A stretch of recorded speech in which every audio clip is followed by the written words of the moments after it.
ফেনীর পরশুরাম ও ফুলগাজীতে বন্যা পরিস্থিতির সামান্য উন্নতি হলেও সদর ও ছাগলনাইয়ার নিম্নাঞ্চলের বহু এলাকা এখনও পানিতে নিমজ্জিত।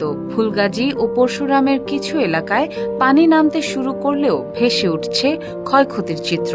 বহু পরিবার আশ্রয় কেন্দ্রে থাকলেও খাবার ও বিশুদ্ধ পানির সংকটে দুর্ভোগ পোহাচ্ছেন তারা।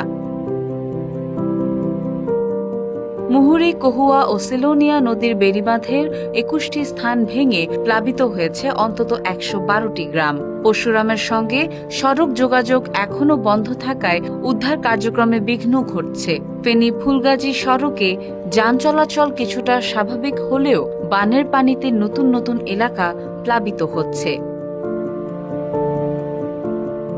জেলা প্রশাসন আশ্রয়কেন্দ্রের শুকনো খাবার, বিশুদ্ধ পানি ও অন্যান্য ত্রাণ সামগ্রী বিতরণ করছে।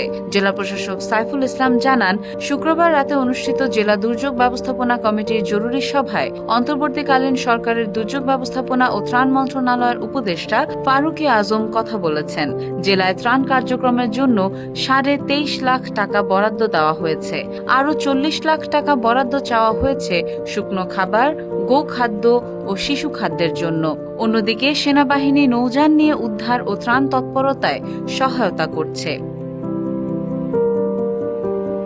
গত ৮ জুলাই ভারী বর্ষণ ও উজান থেকে নেমে আসা পানিতে মুহুরী, কহুয়া ও সিলোনিয়া নদীর বাঁধ ভেঙে এ দুর্ভাগ্যজনক বন্যা পরিস্থিতির সৃষ্টি হয়। এখন শুরু হয়েছে ক্ষয়ক্ষতির হিসাব করার সময়।